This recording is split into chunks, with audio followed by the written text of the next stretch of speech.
Oh, yeah. Matrix sweat. Smells like kung fu.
I don't think you very often have the opportunity, frankly, to read something and go, you know something, this could really impact how we view a particular genre. Yeah, I think this has that opportunity, and I think people will mimic it.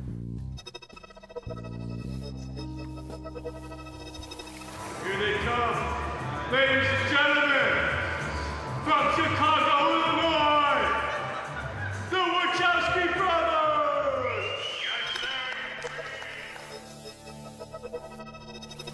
I think the Matrix revolution has begun and continues to grow as time goes by.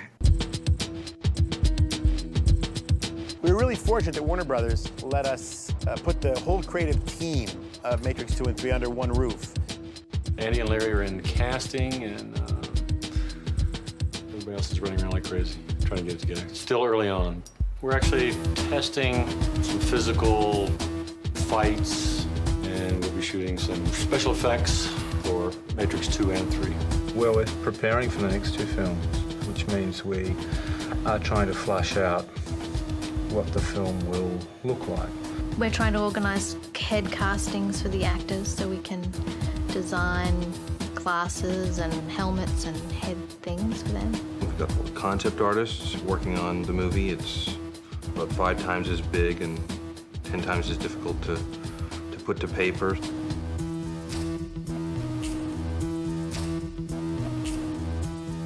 Today we're training. It's the second week. Mr. Weaving, Agent Smith is over there learning how to fly punch. There he goes. We've got a long way to go. You know, with 2 films, there's twice as much as you would normally get on a film, and these 2 films are more complex than the first film. When we made the first picture, nobody really knew what we were doing. We were kind of under the radar. The only people that really had a sense of the movie were Larry and Andy Wachowski. But I don't know how those guys stuck it out as long as they did, because it was going to be made, it wasn't going to be made. The first Matrix, we were in Burbank in a kind of, I don't even know what it was, the empty warehouse. And we didn't have anything there. We didn't have a coffee maker there. Or we certainly didn't have trailers or anywhere that we could actually sit and change. There was like one bathroom. And there was a tiny little office with a couple of people running around, and it seemed very dinky compared to this. Sort of like the difference between working at NASA and working in like a cave. Well, I remember, I mean, it was like a big accomplishment to get a drawing board. Just to get them to write a check at that time early on for a drafting table was a commitment that they weren't willing to make. And now we have this, you know, really wonderful facility. It's really a dream come true. This time around, we go in with, to some extent, a cult fan following, which is the greatest type of, you know, encouragement that you could have. There's a lot less anxiety about whether or not we will be able to execute a lot of the choreography. We've been through it, so we're not, you know, sort of flying in the dark like we were the last time. We know how hard it's going to be, so it's, we know the challenges we have ahead of us. Well, the thing about it, and it was true of the first one as well, is that, you know, I love the material. You know, I love the material. I love the character, and I love who I ended up working with. So that is something that, regardless of what has to happen, that's just that's the thing that kind of gets me through it. A friend of ours asked us to come up with a concept for a comic book. We didn't have any concepts. Started thinking about something. Came up with the whole shebang. Every idea we've ever had in our entire lives is in this one film. It's like a band's first album, the director's first film. They've thought about it for a long time. They really put their heart and soul in it. When I first read The Matrix, there was a great deal about the I don't know, the Eastern influence, the comic book influence that had been meshed into kind of Western philosophy. There's a synthesis from the literature, from the exposure that they've had in cinema, from their lives, from what they're interested in, from what they find funny, from what they find cool. We liked kung fu movies. We like Japanimation. We like Japanimation. We like, you know, John Woo movies. Dick and books that are, you know, science fiction that is about the sort of nature of reality. They really have a grasp of philosophy, of all types of philosophy, of Eastern philosophy, of you know, European philosophy. Larry and Andrew said, okay, we'd like you to play Thomas Anderson, Neo. I had to read Baudrillard. I had to read Out of Control, which was about systems, evolution, robots. And then there was another book which was Evolutionary Psychology. Those were 3 books that they wanted me to read before I even opened up the script.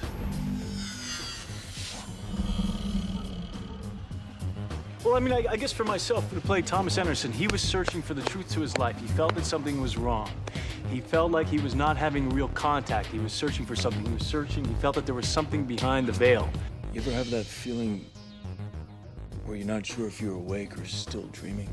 All the time. And he was looking. So he was looking for Morpheus to try to break that veil. And I guess that is something that Baudrillard spoke about sometimes, but not in searching for something, but in what got in the way. Baudrillard's ideas of simulacra, simulation, is an important point within the film, and that what we see in the film as a real object is in fact often a simulation. He does one chapter, I believe, on like religious icons, where the icon starts to represent God and it loses its power of a true connection to God, because then you're with the icon and then you have a simulation of an icon until it becomes on the dashboard of your car. You know, a decay of meaning. You look at a place like Las Vegas where they're building Paris, the casino. The power of simulate, you know, the simulacra. Like, you know, it's very relevant, very modern, important issue that youngsters like us are noodling about. I read the Matrix script and really flipped out for it. Thought it was fantastic. Thought that as a script, the first 40 or 50 pages were the best 40 or 50 pages I'd ever read. And then I got very confused. We went into First Warner Brothers story meeting and they said, okay, now we know we've bought something cool. We don't know what it is. Could you just take us through it once? When I first read that script, I went, wow, am I in the Matrix or am I in the real world? Kind of, how do I get my head around all this? I have to say I didn't understand the script. I mean, I understood the script well enough to say I liked it, but every time I reread it and every time we got closer, I understood more and more and more and more. I had questions forever, and I would have constantly tried to change their plot, and they were, now, Bill, you just don't understand. I have no idea why people who've read this script of the first Matrix found it confusing. I don't get that at all. Upon reading the script and seeing the conceptuals, you know, at the same time, You know, the immediate reaction is, there's no chance in hell this movie will be made. There's a whole slew of these scenes I see being chopped out or left on the floor. There's just too unlike a large studio to take a chance on something that seems very alternative. You know, I've said to people often that, you know, a movie this smart, it's almost a miracle that it got made because it is so smart. It took me a lot of readings and a lot of conversations with everybody to fully understand the script. But I just remember thinking, I mean, they don't really think I'm gonna do this stuff like jumping from one building to another. It's like, well, no, of course I'm not gonna do that. And like running sideways along a wall. It's like, because everything was really specifically put in the script. They want you to understand what you're gonna see. And particularly in an action movie, it's very hard to do that because people aren't either used to reading it or they don't want to write it, you know? And, you know, the legendary story is, you know, you'll see in a Western, you'll see, you know, 1/8 of a page and the Indians take the fort. That 1/8 of a page, the Indians take the fort, could take a month or two of shooting if you're gonna, but you know, that's the director and the stunt coordinator, everybody gets together and plans how the Indians take the fort. When these boys explain the helicopter sequence, or when they explain in the new movies the car chases, when they explain that stuff, they're very clear of what you're seeing, which makes it easier to budget than just the Indians take the fort because you know where you're going. It makes it easier to see what's going to happen, so it's easier to understand the picture. And it's also great because they know what they're doing. Well, it's funny. I mean, one of the great things about them is how idealistic and ambitious they were when they sold us The Matrix. You know, they said, look, we have this trilogy. I said, well, let's just try to figure out one movie, guys. It'd be great to get to 3, but let's try to 1. They said, we want to direct it. And at the time I said, look, you know, I don't know. I'm going to have a hard enough time explaining to people what it is we're going to try to make here. Now to try to sell you guys as first-time directors and this size scale with this kind of complexity, that you're asking too much of me, really. I don't know how to deliver that for you. So they wrote Bound. I'm trying to seduce you. Why? There was one scene in it, which was the sex scene, and they wrote in it, this is the sex scene, and we're not cutting it. And they wrote it in a script, and I like that. I like that it's funny, it's a little bit naive, and it's also tough. It was fun because it was a low-budget movie, and we did the temp music ourselves. You know, we came up with stuff, and I cut it all in, and we really worked hands-on together very closely for a long time and created this little, what to me is a little jewel of a movie. I love Bound. I remember when I showed Terry Semel Bound, he was so impressed with it because they had just made a picture here called Diabolique that was not that effective. And I remember Terry said, God damn it. I said, this thing probably cost a fraction, he was talking about Bound, a fraction of our picture, and it's so much more interesting and exciting, and God, those guys are good. So that was the desired response. At the end of Bound, when we were totally exhausted, and I think it was our last day, they said, hey Pope, you want to do a $100 million movie next? I said, no, absolutely. I don't think you should do a $100 million movie, and even if you do, I don't want to do it. Because I know that the more money you have, the more heat rains down on you. How are these guys gonna make the jump from a $5 million movie to a $65 million movie? And I was afraid for them. I kept trying to talk them into, let's do a $20 million movie, let's do a $10 million movie. Let's work our way up. And they didn't listen to me, thank God. I remember thinking, well, that's a lot of money. Well, they went from Bound to this big movie, and I know Bound was so great, but you know, a lot of times it doesn't happen. Studios aren't that trusting with people. And after spending an hour with them, going through the storyboards, I totally understood why someone would trust them. So few people understood the original script that they decided to storyboard the whole thing so they could explain it. Nobody really understood, you know, the level of the action or the level of detail that we wanted in the action sequences and the conceptuals. So what they really wanted to sort of jazz them about was, you know, the action sequences, which were, You know, like I said, very Hong Kong and comic book influenced. You know, comics are graphic type storytelling when you can freeze a moment and make an image that sort of sustains and, you know, has a kind of power. You can't really do that in film either. We tried to do that. They love comics, and they worked in the world of comics. They wrote the first comic book that I ever got a chance to work on way back when. My big break in comics was called Ecto Kid.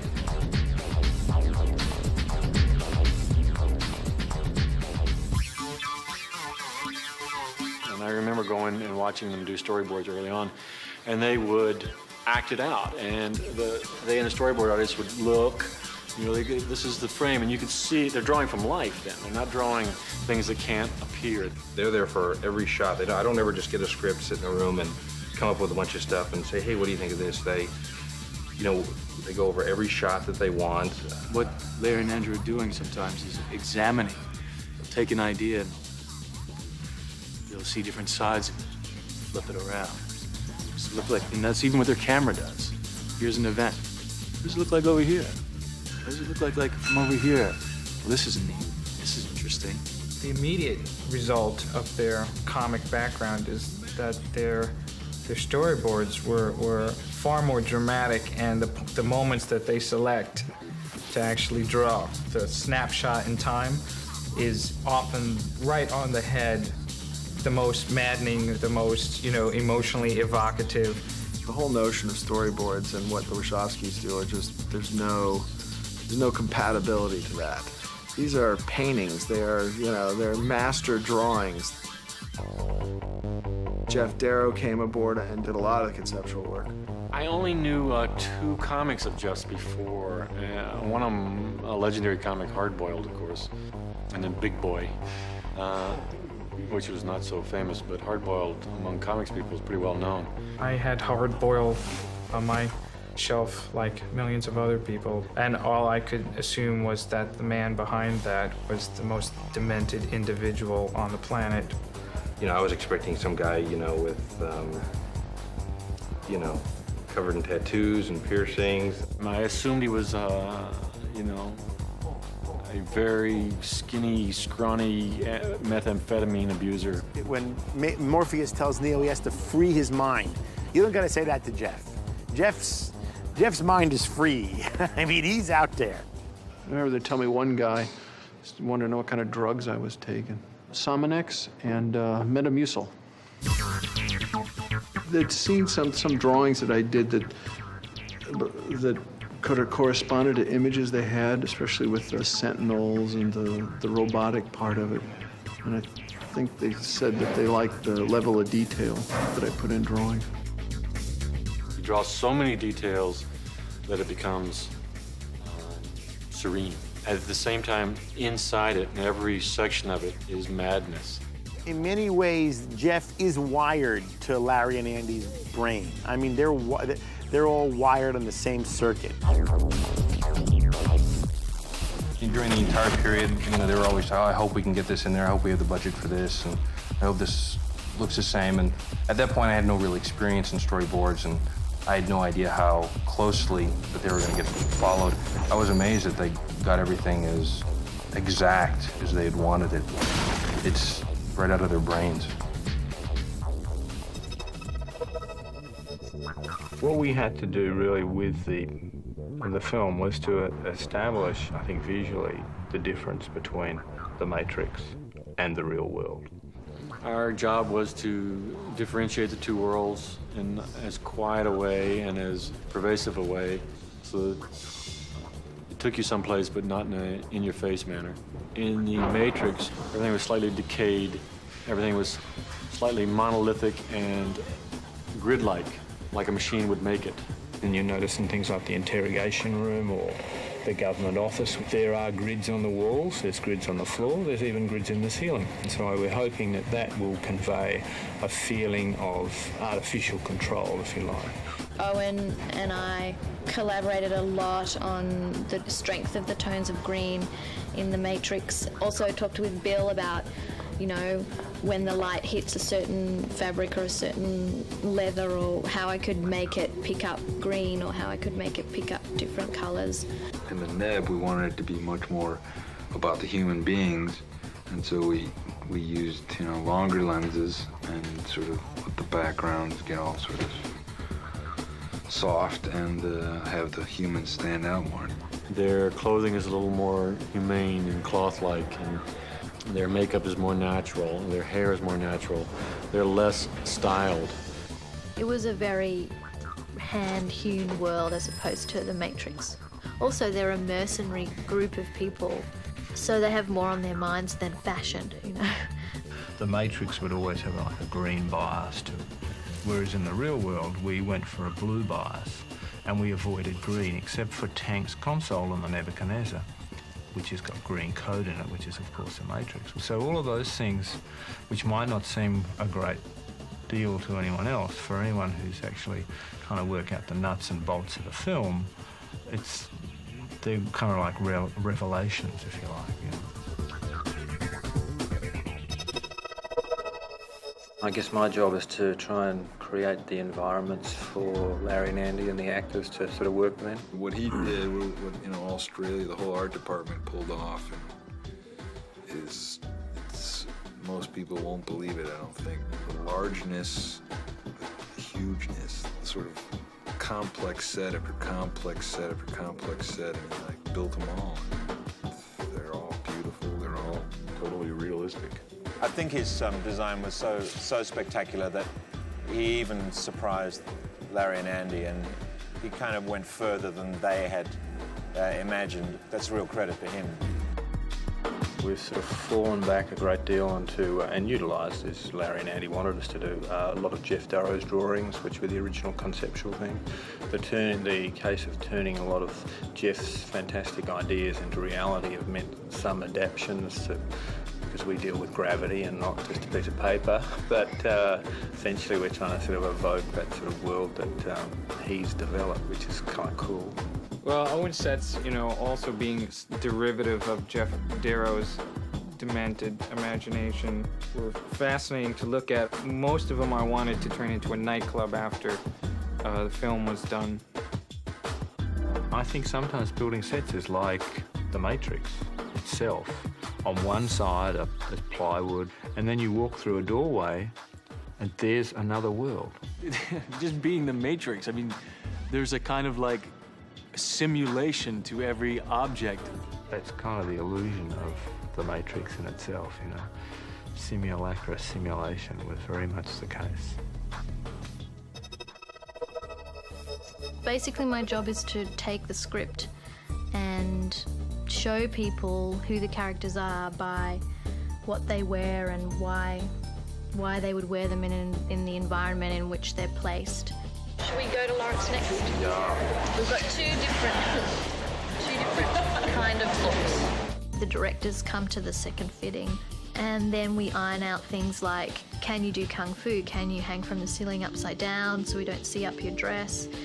You know, we work out all the practical considerations, and I might use 3 different types of fabric for the same costume. So one might look the same but be stretchy because I have to put it over harnesses or body armor or, you know, bullet hits or whatever.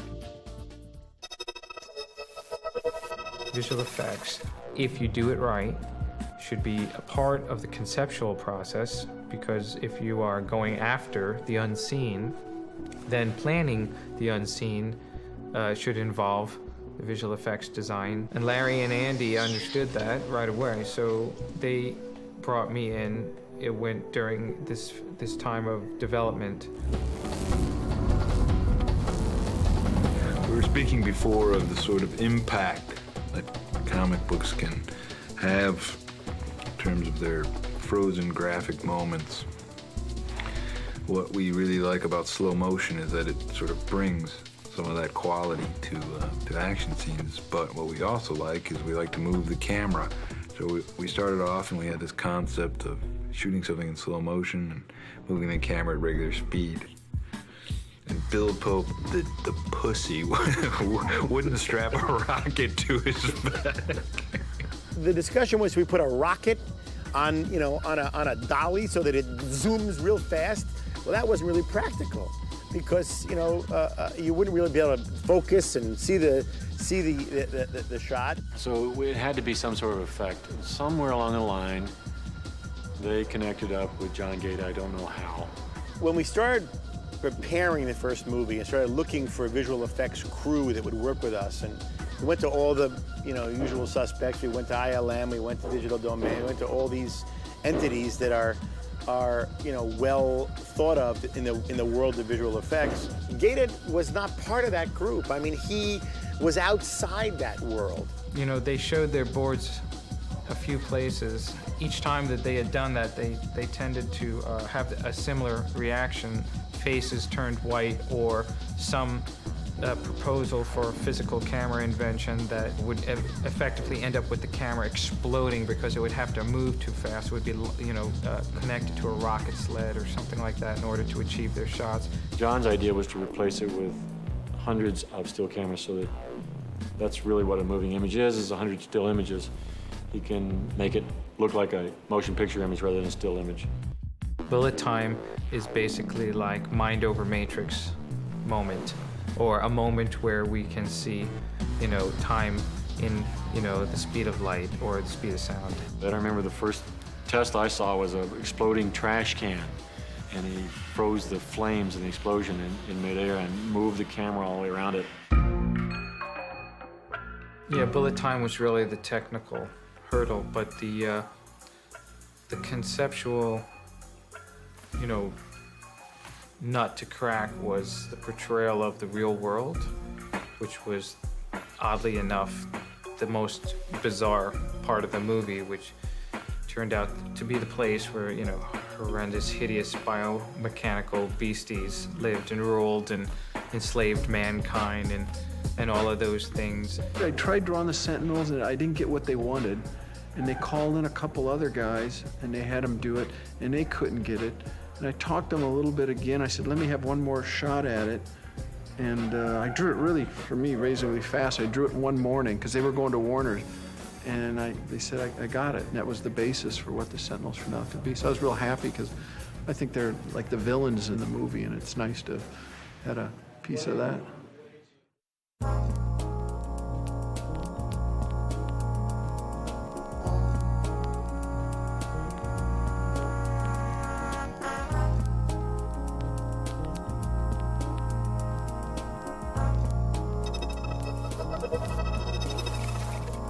My kung fu, it's just no good.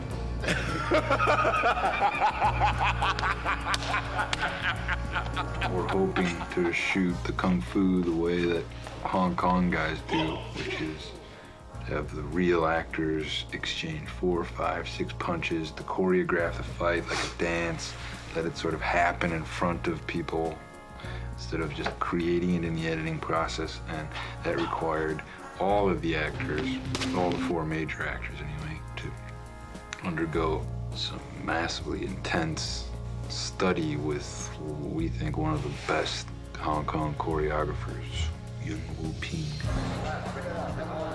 同香港有啲唔同嘅，即係香港如果演員我哋即係平時拍一般動作片咧，即係演員打得梗係好啦，但係有啲演員動作做打得有啲演員未必打得嘅，做唔到嘅。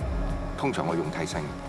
Larry and Andy kept saying to me, we want the actors to actually be able to do the kung fu. We want them to do it. You know, I would say to them, you know, what's the big deal? Let's get the people who can do the kung fu. But the boys were convinced that they wanted to see these actors doing those things themselves.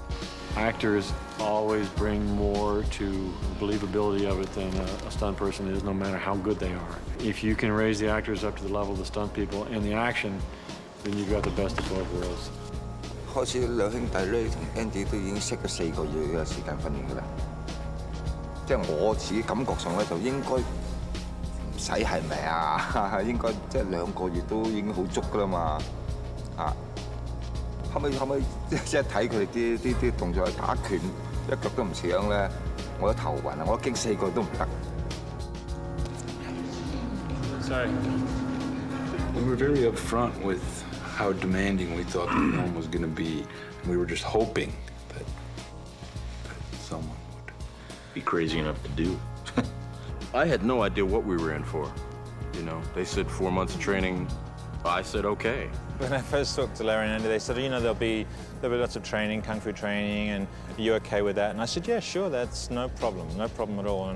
And I guess I didn't really think about it enough. I totally knew because I screen tested for 3 hours doing this stuff. This was part of my screen test, was 3 hours of what we do, straight, without like other actors to have time so that I can have a breather. I'll tell you one thing, those first 2 days kicked my ass. After the first day, I was so shattered and so shocked, and I realized I was so unfit, and we had so much to do. And I was working with these incredibly skilled Hong Kong performers who were looking at me like, he'll never get there. 見到佢哋打一拳一腳都唔似樣嘅，我已經有少少暈暈地啦，係死啦真，咪就決定從基本功學起咯。佢話基本功訓咧，即係從開始腿功啊、壓腿啊、練腿啊。We started actually the last one on these bars. They had the bars, and you just kind of put your leg up. We would walk in and say, "Hey, Hugo, get your leg up." We'd all get our legs up. Get your leg up, Carrie-Anne. Good morning, Keanu. Yes, get your leg up. And then you kick. Put some music on, and you kick for about 45 minutes. We're kicking, and we're kicking, and we're kicking, and we're sweating, and you're sweating, and you're grunting, and you're going, ow! You know, and the next day you come in limping. You know, Keanu made this decision and went through what was arguably one of the toughest training periods for an actor in a modern film while he was recovering from surgery to his neck. Yeah, coming into the training for the first one, I'd had a 2-level fusion in my cervical spine. I was getting paralyzed. So I had the surgery done, and then it was just a waiting game just to see if it would fuse. But it really hindered me a lot in training because I couldn't train kick for like two of the 4 months.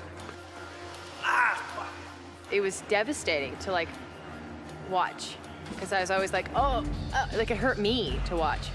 即係大頸鼓嘅時候咧，我知道條頸有時咧，我哋出完嘅時候，盡量唔俾佢做嗰啲大動作啊，出完嗰拳嘅，即係盡量叫係壓腿開一字馬同埋集馬出拳啊，即係練嗰啲基本嘅嘢，即係唔俾佢太大動作喐嗰啲先。Wu Ping, the fight choreographer, was very nervous. And if you notice in the film, I don't kick that much. I do a couple of wire kicks, but I don't kick that much because I couldn't. The Chinese have this saying, you know, you pick a job you love, you never work a day in your life. We're all, I mean, we're playing out there together, you know. There's a lot of playtime that goes into this sort of hard work of the training process and the choreography and the fighting and all that. We have fun with each other. And Wu Ping is largely responsible for setting that kind of tone. He's second generation. There's such a wealth of knowledge and experience. Him and the people that he works with are great teachers and, you know, instructors.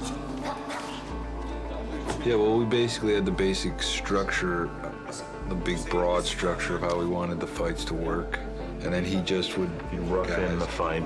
He'd do some things, we'd see him, we'd decide what we liked, what we didn't like. What we had in mind was just being able to see the guys jump and hit. Jump and hit. In the two shot.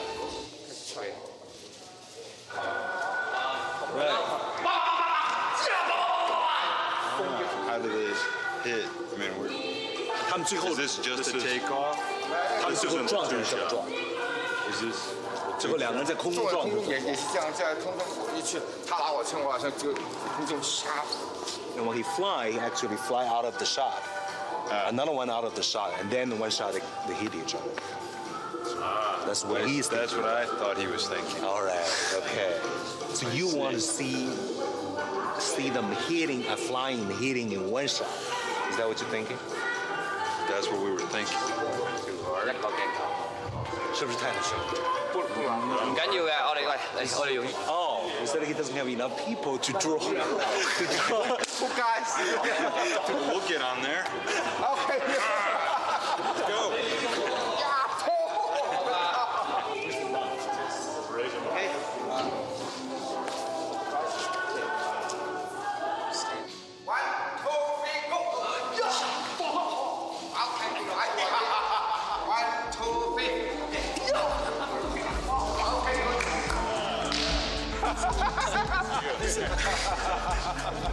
Both Wu Ping and the Wachowskis are working on the shots. It's all videotaped. It's all worked out where the camera goes.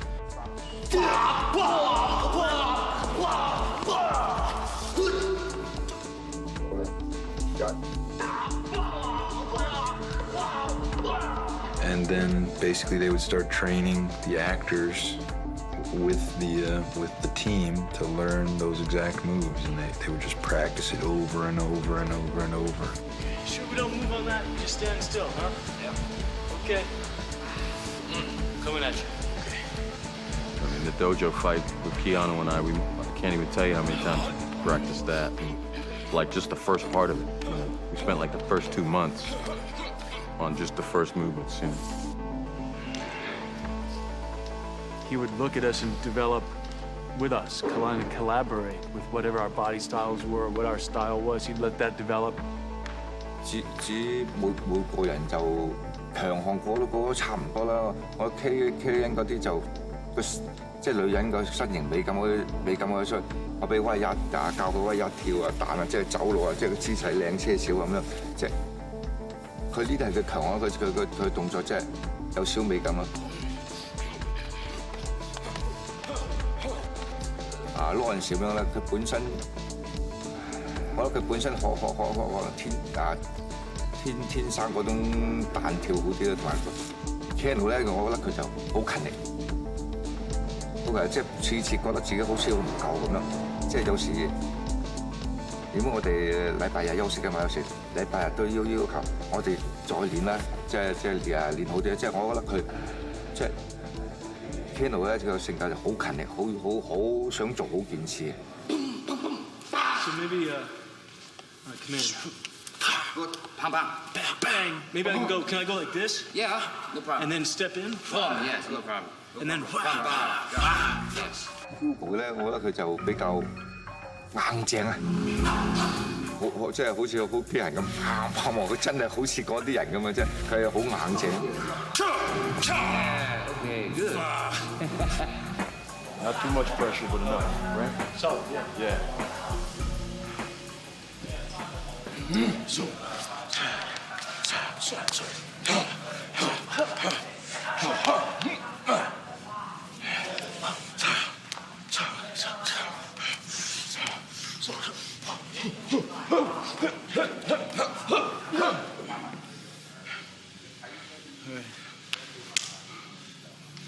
That's clean. The American training. Good. It seems ready to go to Australia. Well, yeah, I think we were ready. I mean, I know I was ready. Let's go. Let's go. Let's go.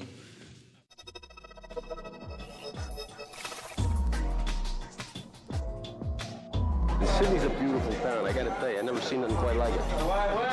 Gorgeous. Australia provided several things that were all related to economics that brought the cost of the film down quite dramatically. It's odd that the studio was so hands-off with fairly new directors. I mean, they had done Bound, which was a great film previous, and I'm sure they had confidence, but obviously the budget had escalated quite a bit further than Bound's budget. We didn't have as much immediate supervision, and I actually believe that ultimately allowed a lot more artistic integrity. That's one of the reasons why we ended up going to Australia. I think the brothers knew instinctively that a long way away is better, especially for your first big movie. No, we saw it as a way of making a movie. Making a movie. Could have gone anywhere, basically. On the first day of the shoot, we had a kind of blessing, a Buddhist ceremony. We had a big pig, big feast. Let's get some fruit, some candles, some incense. Auspicious day. started filming, and we now look forward to like 5 months of filming, and we're just like at the beginning. It's almost hard to imagine the end part of it. I felt like there was a really great excitement about it. I remember when we showed up, meeting the people who were building the sets. It was in a new studio. You know, costumes were being built. We were getting ready to go, and it seemed like everybody who was working on the picture had a genuine enthusiasm and excitement about what they were working on.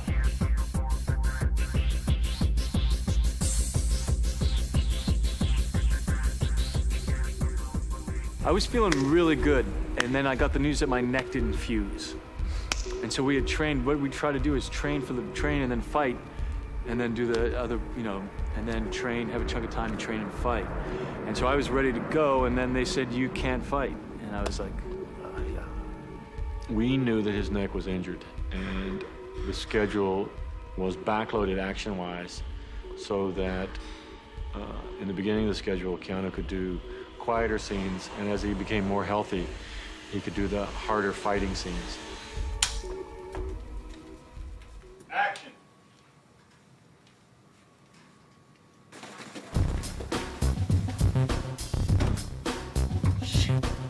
He needed to look ill at ease in his clothes, his suit at work, and kind of like someone who'd just woken up. So he was just a little bit disheveled and nothing quite fit him properly. The brown coat, the brown jacket.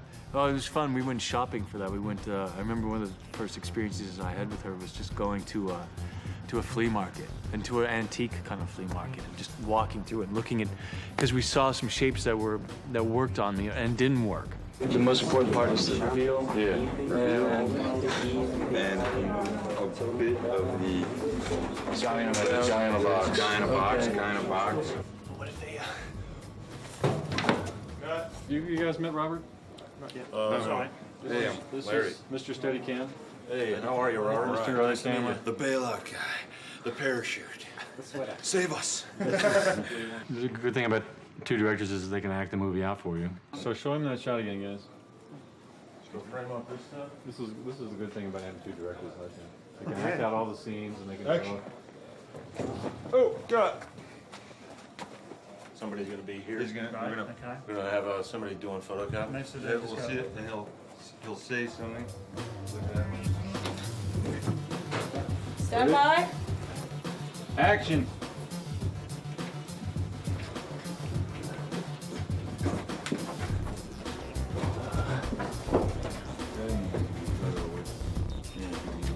We figured a lot out, working with each other, and how we're gonna make this picture. Cut! Perfect. Cut there!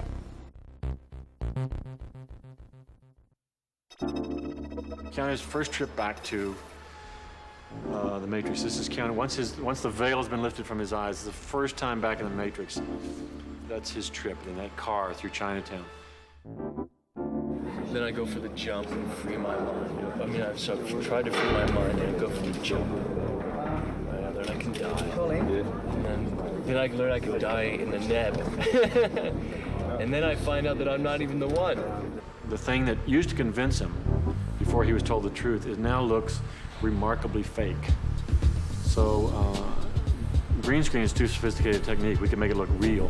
So I wanted to use something as fake as Hitchcock's old rear screen projection. The same way, you know, Cary Grant looks fake driving down the street in North by Northwest. They got a pretty cool quality out of it. I mean, it's an unusual thing to do these days, true, but the colors were nice and saturated, and the sort of defocused nature of it made it very dreamy. Well, that was the first day I got to work with Mr. Fishburne, so that was cool. Unbelievable.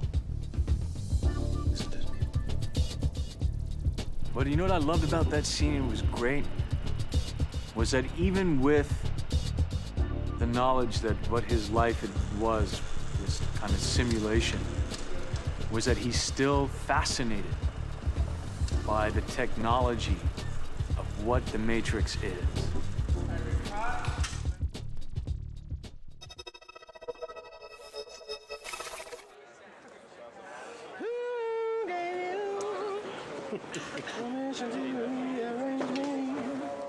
Well, Laurence is perfect for his part because he has like a regal kind of bearing. We dressed him very formally because he is a formal character. He's like the guide through the world. Oh, nice.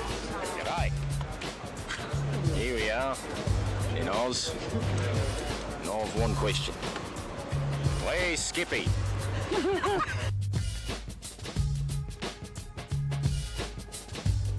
I had an idea when the sequence with the cat, where you see the cat twice, and they talk about déjà vu.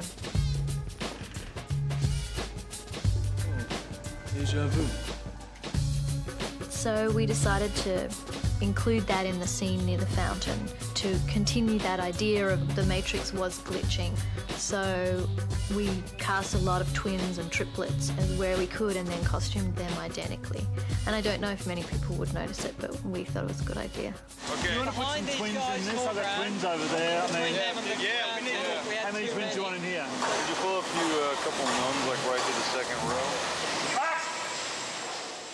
The Matrix is a system, Neo. One day, hey! One day I will no longer just be a computer nerd. I will be a superhero. I can fly. Stop it! Stop! Go! They agree on everything. What does that tell you what I think of your idea? Were you listening to me, Neo? Or were you watching the woman in red? Look again. It's hard to hold this damn gun. It's like holding a brick.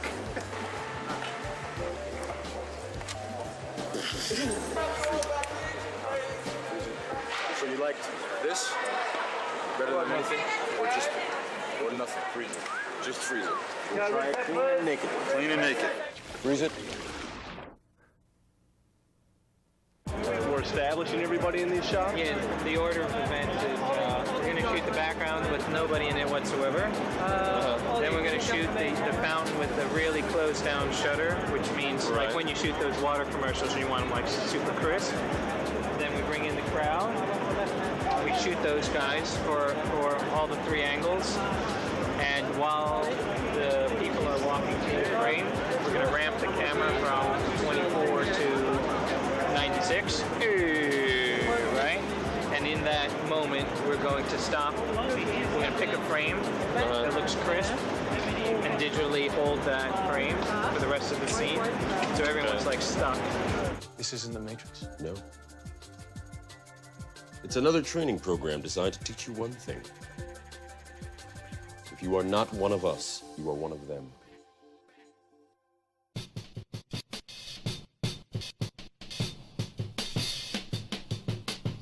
I like playing villains if they have a sense of humor.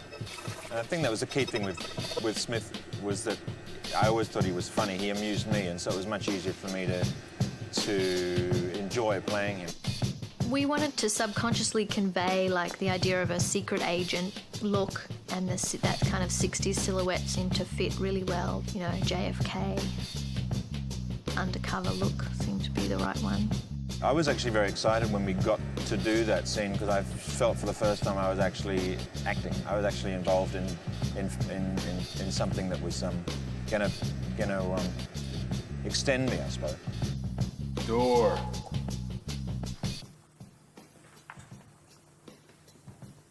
Cut.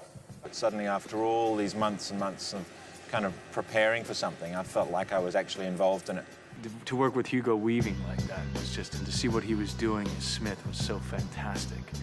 As you can see, we've had our eye on you for some time now, Mr. Anderson.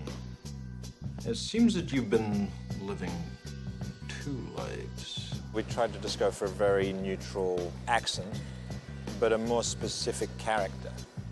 And the character kind of evolved that I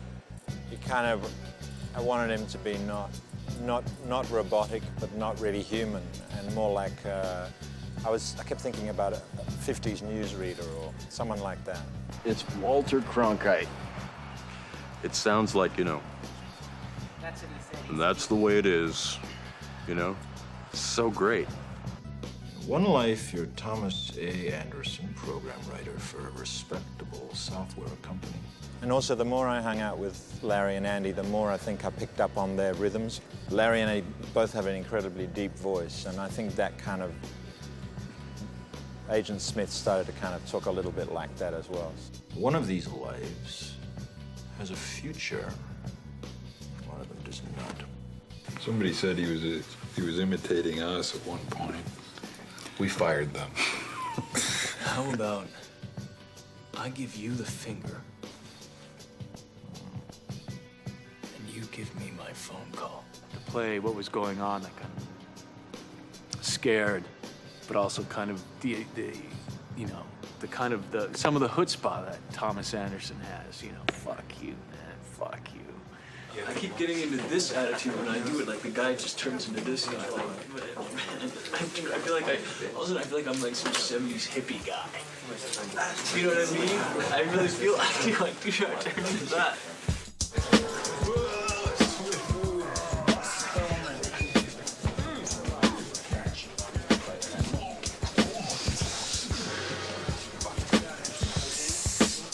And then, of course, then to do the special effect and to have the mouth covered for 5 hours. Because I hadn't thought of how I would communicate that day, and all of a sudden I found myself kind of trying to find a pen. What? Some papers? Write faster, we're on the clock here. He's writing on the hit, resist, swing at agents. They're pretty mighty. Action!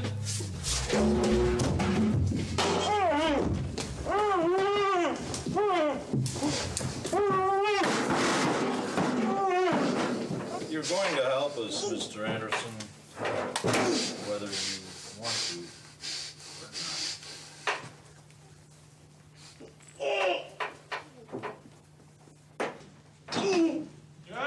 Cut! That was a good day. That was a fun day.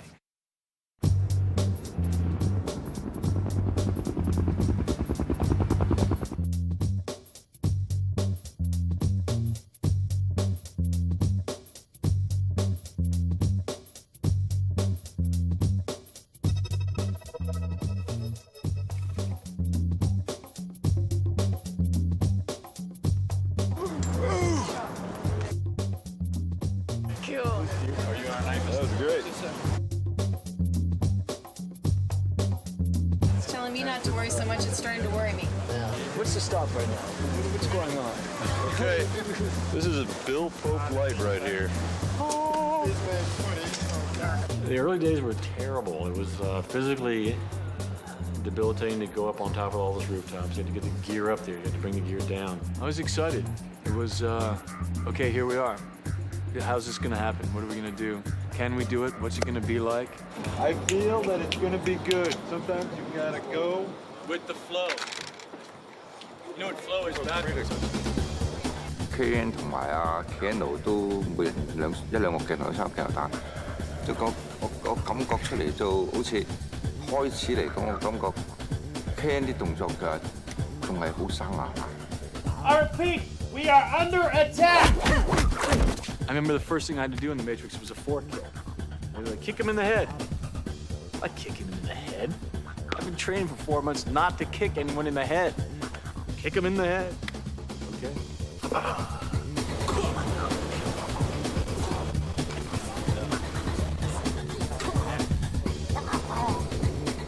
Keanu 有一個鏡頭，即係捉住人，即係啪啪啪啪踢幾腳嘅，踢幾個基本上個前邊有幾個已經 OK 啦，佢仲想要好啲，所以我30幾我哋就要 cut。Keanu 好似有啲唔高興，我點解唔俾我跑啫？即係我同佢解釋話，我哋係專業人士嚟嘅，我哋話 OK 就一定 OK 嘅，你放心啦咁樣。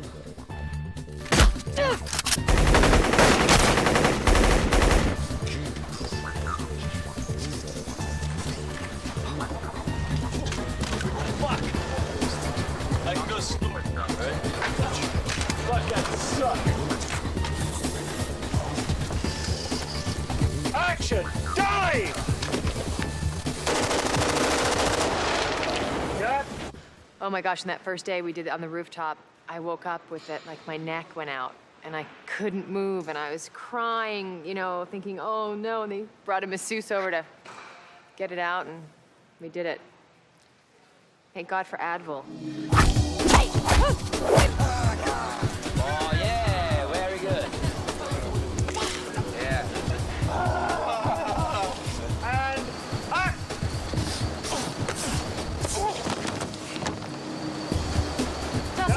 Terrible. No style. Is it too tight with No, it's going to be good. As this guy's reaching back, right? You got to reveal Trinity in the distance and Keanu close.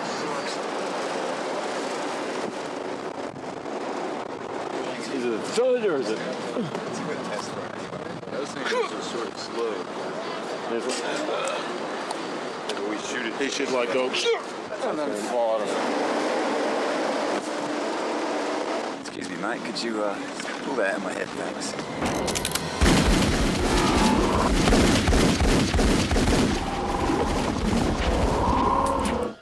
Trinity!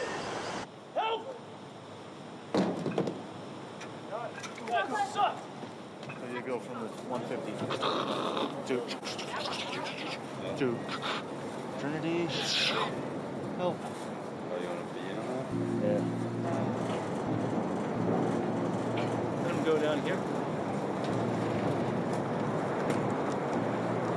No, just let him down. Yeah. Cut! Was the second The second one was good. Yeah, it was okay. That was the best. Okay, so you've got that one. Okay. Well, this isn't bullet time. This is bullet time action. That was the backup plan. We had not completed making the special rig that we knew we needed to do the real shot yet.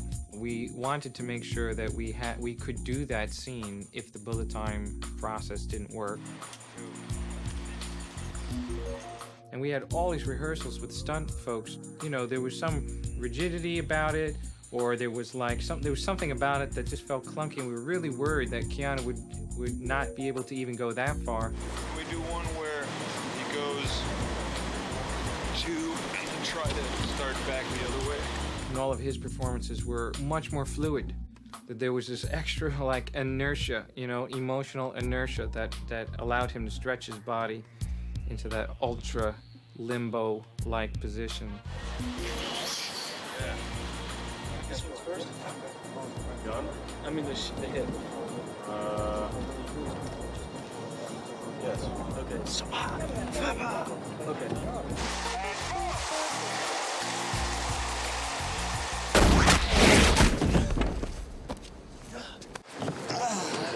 Okay. And you want this knee to come up? Yeah. Dodge this.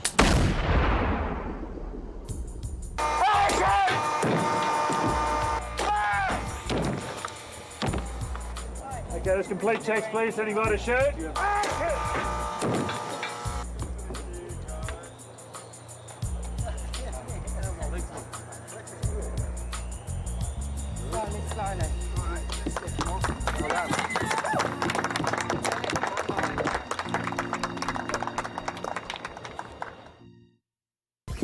Police! Hands in your head! Do it! Do it now!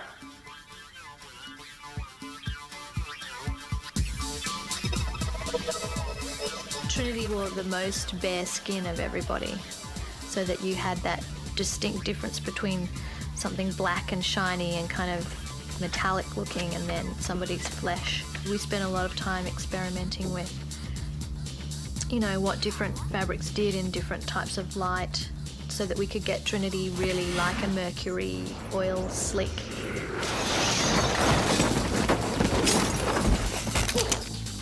即係好輕巧，即係個人好靈敏嘅，所以後邊有人箍佢咧，佢即係我設計一腳踢後邊，砰！即係俾一腳嗰啲女人嗰啲個腿嗰啲人紋嚟嗰啲，砰！一踢後邊咧砰咧，即係我設計咗啲動作落去啊嘛。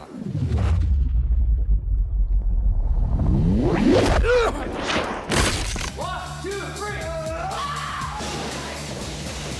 3. I spent a lot of time last time on the wires because I did wire work. It's challenging, and then all of a sudden you kind of like find your way with the wire, and you feel like it's also very sore, like it hurts to do the wire. But then you kind of find your way on it. Suddenly you're able to do things that you didn't really think you could do. It's sort of more of your mind getting around it than anything. No one on the crew knew what we were doing, and when I'm running alongside a wall, and I really am running alongside a wall, you know, I remember the nurse being like, "Do you need Gatorade?" I think she's done too much. I'm like, "No, I want to do it again. I want to do it again." It's just so exciting.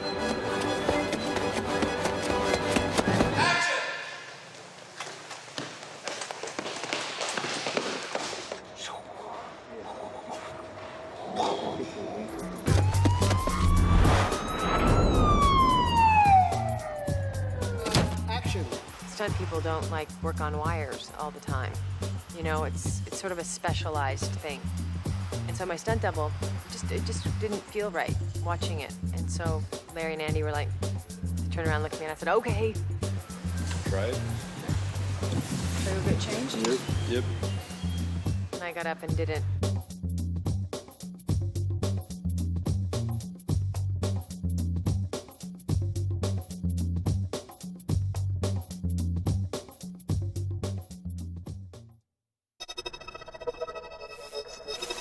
Mission here, don't forget it. Joke's over. Mission time. When we got to move inside and make the government lobby, seeing the world change. I give you the finger, and you give me that finder. Once we shot and cut the government lobby, the cloud lifted and the Matrix had a voice, and it became obvious that this was a movie unlike anything you'd ever seen before. There's this one sequence where they're panning with me as I'm running down with the guns. You know, they're literally setting off 1,000 bullet hits and moving 5 cameras, and I love that that moment where sirens go off, and you know, it's like, here we go, you know, and we got to shoot now, and you got to hit it.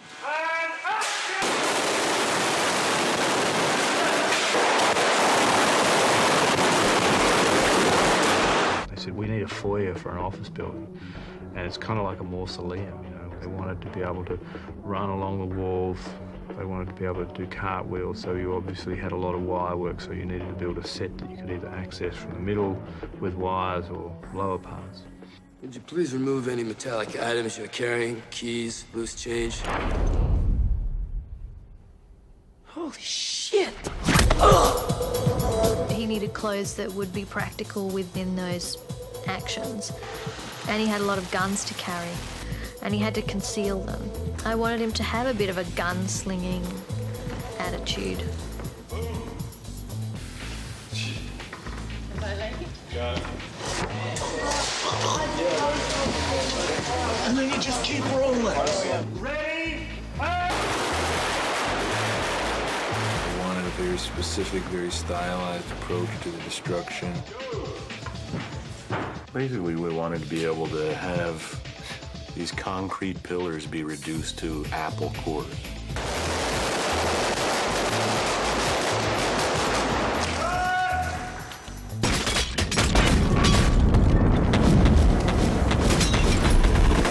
Okay. Trinity time. I understood something very important that day during the government lobby, and that was the pressure that I had on my shoulders and that Keanu had on his shoulders.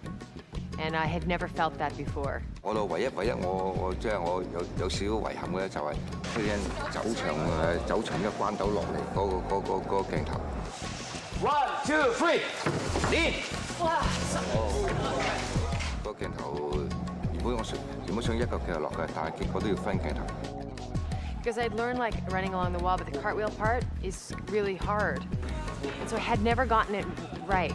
I just started to get it kind of right. And so I started rehearsing that morning, and I started to get it right, you know? The stakes are higher, I guess. And then I hurt myself. I hurt my ankle. Ah! Oh, no. Oh, no.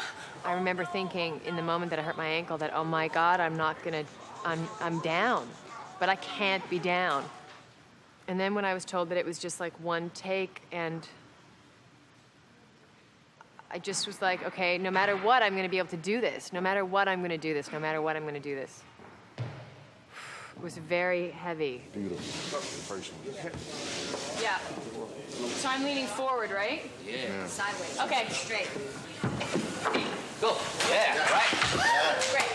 That's good. Okay. 其實 Carrie-Anne 緊張練嗰陣時候都做到喎，都好喎。到然後拍到唔知咪緊張啦，成日都個力有啲錯咗咯，可能嗰個就分咗嘅，一走一翻再接力啊，即係變咗兩個鏡頭咯。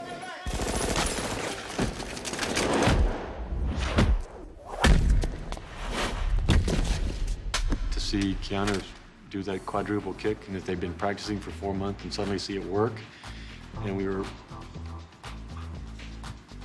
was great. Great moment. Yeah! Forget the handstand. Ancient history. Be here now. You gonna rehearse? You want to? Yeah. Well, I haven't kicked with the guns, and I haven't added the coat. Good idea. Let's check your frames. Let Reeves warm up. We would do it. It wouldn't be good enough. They would talk. Then they'd come over and say, well, it would be, could you get it like this? And then we try again. That's the way it should be. You try it, you look at it, you do it, you talk. You know when to leave it alone, know when to keep going. I tended to not know when to leave it alone and to keep going. Hands. That's okay, right? Okay. American style. Good take. No, Kung Fu style is good. Well, I don't know, because I want super take. You know, what I called super perfect. He was the last to give in. He was the last to say, this is the best we're gonna do, and let's move on. You're gonna do better than that? Well, you have a good end. Actually, you have a good end here. You have a good quality. Good. Yes. Yeah. Yeah. Well, let's try one more. Okay. He wants to try If you one do more? one, you do two. Okay. You do one, you do two. Two more. He's a perfectionist, and he felt that there was something special about the whole experience, the whole picture, the whole everything, and he wanted to get it as right as possible.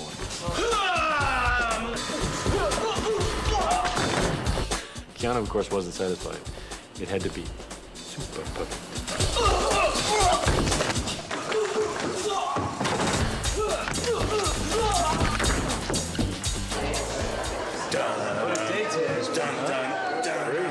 He's been huge event film.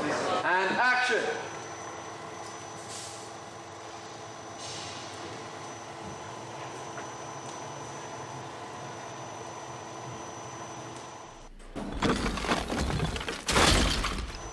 Cut!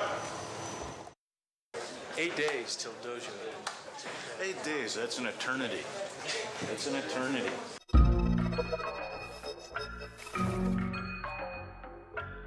The idea was a traditional Japanese style building, or at least that influence set up for fighting. The dojo, in fact, had been built well before we actually were going to shoot. And because of the injury to Keanu Reeves' neck, we couldn't actually film that set. So the actors had rehearsed in it for about a month beforehand. This is the moment you've been waiting for! Oh, good morning. Good morning. We are actually going to do this. Day one of shooting, technically. It's day one. Let's start with this one. There he is. All right.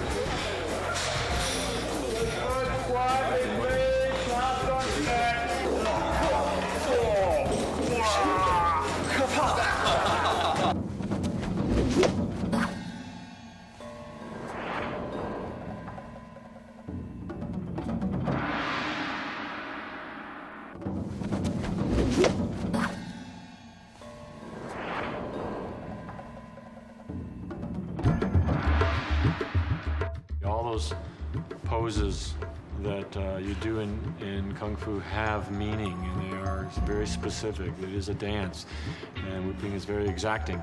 And I think a lot of times that the brothers were looking to Wu Ping for his, seal of approval on whether or not we'd executed it the right way.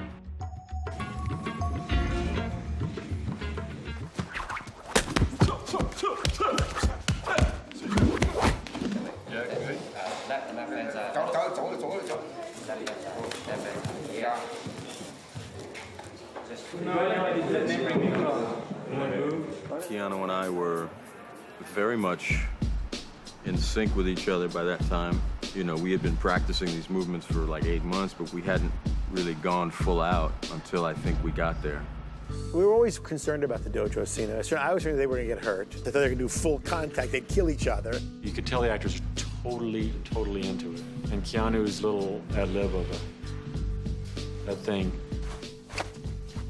which is another one of those things that we didn't make up till the moment, the zoom on, the kung fu zoom on Keanu. Sort of the little magic things that happen.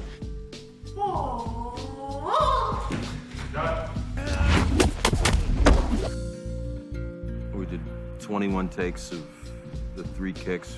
Keanu goes up, kicks me 3 times. And that was partly because he hadn't been up in a wire a long time. There was no rehearsal time for him to go up.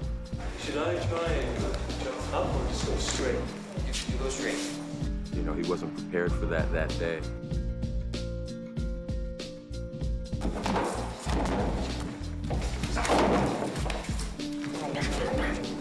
No, fucking window. It's hard to see your friend be so hard on themselves. But that's just his, you kind of have to leave room for people to do what they do, And he's not always like that, but, there's times you just, your heart breaks because you just wish he wouldn't be so hard on himself. Yeah, all right. You don't have speed. That was better kicking. I couldn't get the triple kick. I couldn't do it. I was in this harness and I was like mad and I'm screaming. I just can't fucking do this fucking kick now. Just let me we'll just shoot on fucking Monday, okay, man? Good kick, right? Bad hands. Yeah. I don't know what to tell you. Got there on Monday. I think it was 3 takes. Triple kick.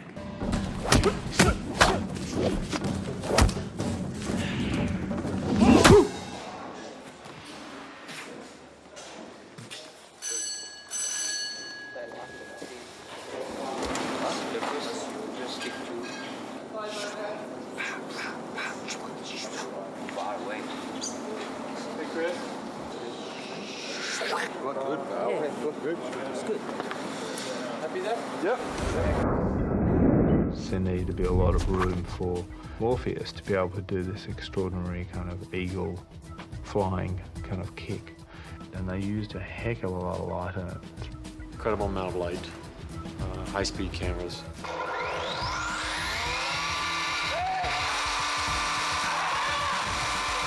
There's this great moment Laurence had in the dojo scene where he comes over to Keanu after he's sort of knocked him back.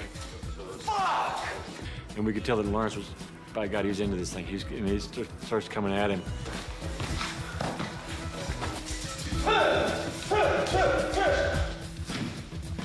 Cut! The most surprising thing was that we hurt each other a little bit. We bruised each other up pretty badly.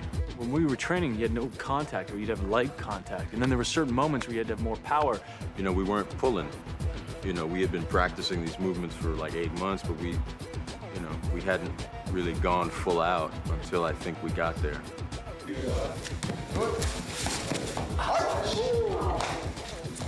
I was surprised by what happens when you smash forearms with somebody that hard, that often. There's a sequence where I fly over him, do a backflip, and land in front of him, and he turns and hits me. I got a pretty good sternum shot there. After the kung fu, the dojo scene, Laurence and Keanu were both just covered in bruises and scrapes and burns from the Tommy mats and harness burns from the rope, from the wire work. Ready? I just want to flip over, and I want to keep my hands in, and I want to kick back, and I want to tuck. Okay. everybody as he's leaving from the spot that I'm stepping to make the sweep. Yeah, exactly. And action. Cut.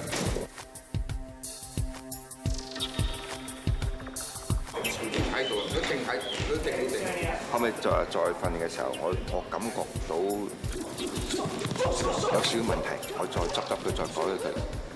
師傅教徒弟訓練，即係打對，發出啲啪啪練功，即係教功夫打到好傷嘅咁。我改咗啲少少，到面口停，即係唔會打落去㗎嘛。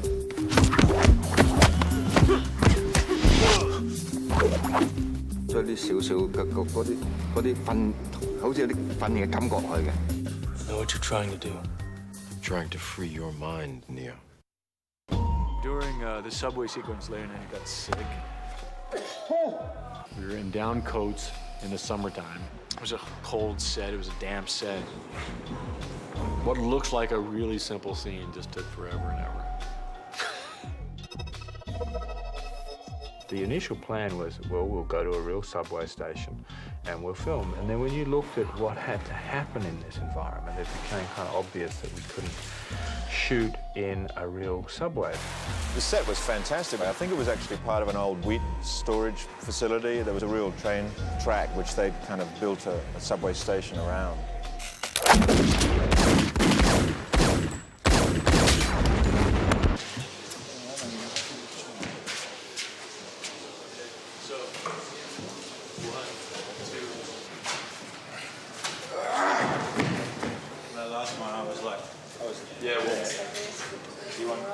Yeah. When you said lower, you wanted him to start lower. Yeah, lower.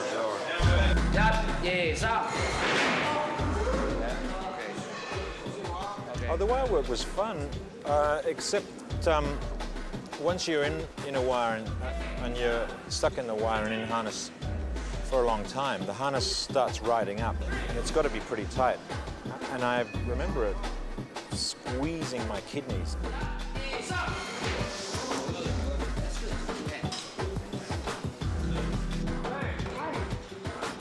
If you do it right, they're fun. If you do them wrong, they hurt.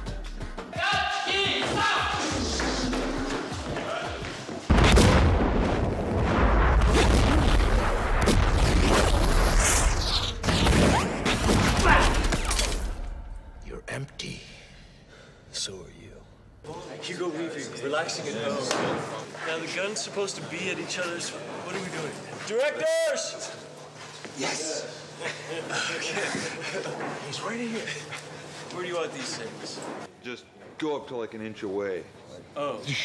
So don't put it to his tongue. Right. Like that. Yeah. Okay. Yeah, that area. Yeah, that's good. What does it look like right against his head? Just do that. Okay, that's pretty good. Action. You're empty. So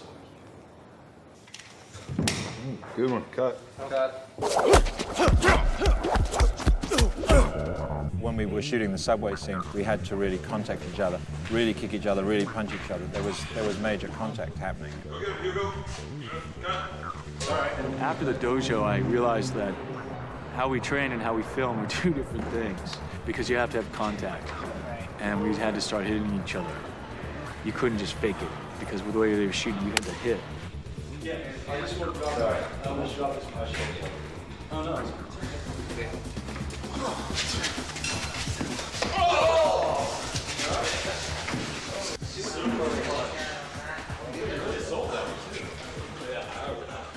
I find particularly taking the hits more difficult than delivering them. When you're taking hits, you feel like, well, between that hit and that hit, I want to actually get in another one. So I found that more difficult.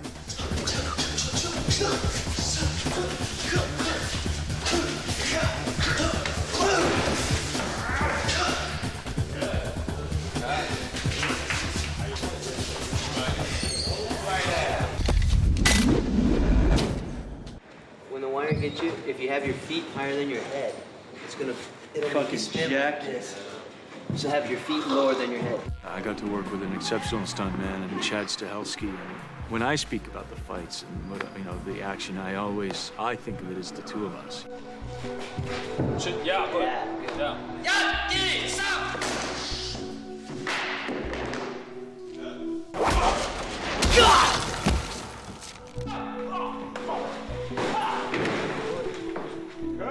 I think that Chad comes in for when there's situations where you don't put an actor. You don't put an actor slamming into a wall, upside down and drop 10 feet.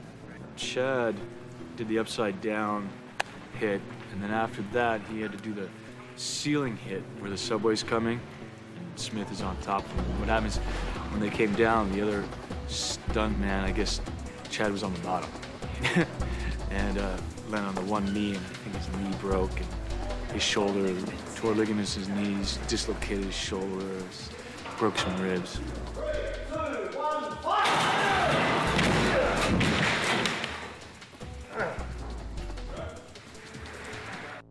They had this contraption, the monster, which was a hydraulic air pressure. It kept driving people into the ground. So Darko went he had to crash to his newsstand. That was very scary for everybody because we thought he might have, been very badly injured or perhaps even killed, and we were really worried about that, and that was a horrible evening for everyone.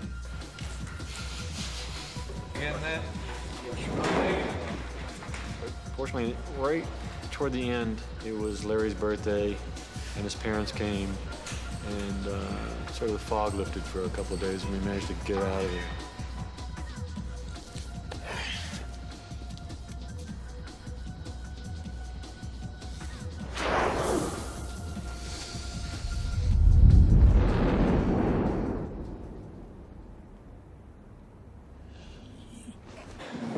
So I can get up, his wife coming up, and look, I can get up, look at him. Yeah, get up, look, wife. Almost like the wife takes you straight in. Okay.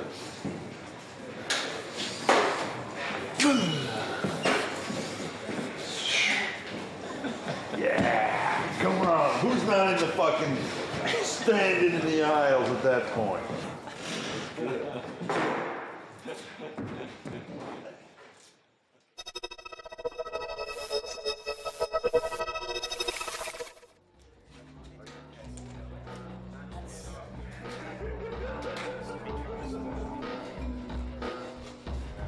I remember sitting in there thinking I was in an office block overlooking Sydney, and there was this fantastic cyclorama of the Sydney skyscape.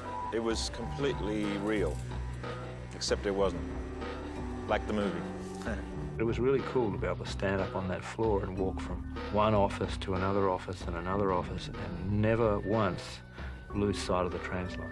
Biggest translate in the world like that? Are you interested in a stat like that, a little stat like that? Is it the biggest translate? The biggest one-piece translate in the world? Yes, it is, Josh. We did computer generate the translate so that Sydney was not identifiable. There's a few buildings in this background that are not where they really are, because we're covering the Opera House and we're covering Sydney Harbour Bridge. And I mean, even though the movie takes place, we're not saying it's not Sydney, it's just an unnamed city.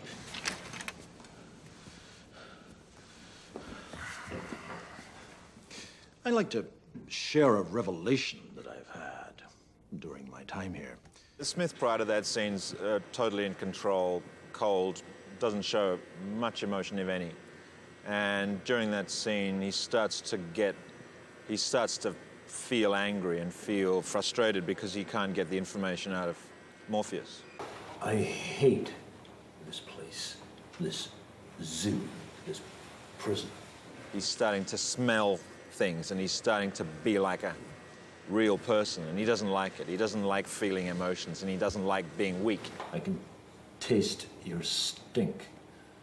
Every time I do, I fear that I've somehow been infected by it. By all intents and purposes, he would be partly human, I suppose. Partly real.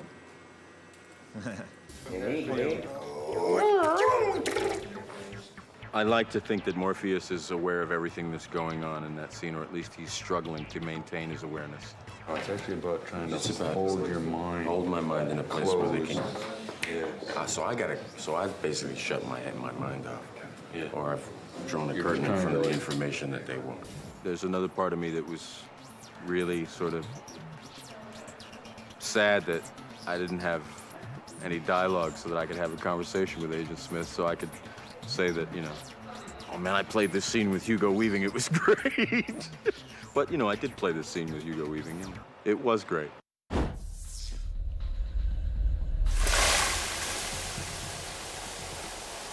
Find them and destroy them. And don't forget your line.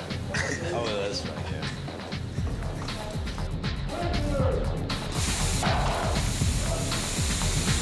Find them and destroy them. When the sprinklers went off and it poured into the room and we were all drenched and soaked and things were floating around and it was a kind of dangerous live wet set. But it was fantastic fun. I enjoyed that week a lot. We had very difficult issues with the water. That was an early situation that the studio also was concerned. Do we need the water? Do we need the water? And the boys felt that the water was crucial. When the sprinklers came on in that set, the water that came out of the sprinklers all had to be hygienic, you know, because there were upwards of 100 people up on that roof at various times, breathing in the water that was coming through the system and breathing out it, obviously. It all had to become sterilised before it was kind of pumped back in. It all had to be heated. There were many little elements that kind of went into it. And you forget about the helicopter coming down and shooting the office up. Yeah.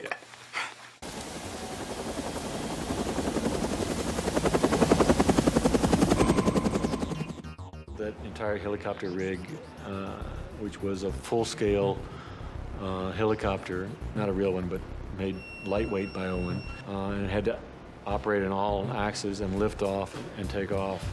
The blades were all put in later by the visual effects people. Come on, honey, take us up. Hey, baby. You in there tight? I'm in there tight. Snug as a bug in a rug. Let's fly. Or do you want me up like this? That's the one. That's the look. No. It was very weird when I realized that it was all sort of rigged with explosives. You know, I had a moment's pause there. I kind of went, hey, who's responsible for this? You know? Steve Courtley and his crew built into the floor 350 air-controlled nozzles, which would, when the set was filled with water, simulate the machine gun fire from Neo, who was hanging in a helicopter just outside the window. And then you had that shootout of the glass in a particular pattern. And as you arc around that, that's when you're arcing around the other wall to get Jones. There's a moment where they shoot everything and then they cue the window. It was mind-blowing. The glass had to be blown out. The only way to make it safe for the actors, the glass had to be blown out by pea shooters blowing sand. Hundreds of them lined up out of frame.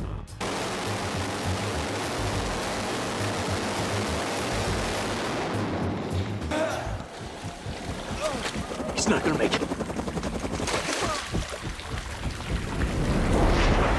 It's kind of ironic in that to achieve what seems like a fairly simple thing to do, to fly a helicopter down the front of the building, shoot a window out and rescue someone by jumping out the window, it's been over 6 months to actually achieve that whole element, because at the beginning of the film we were shooting on a government roof.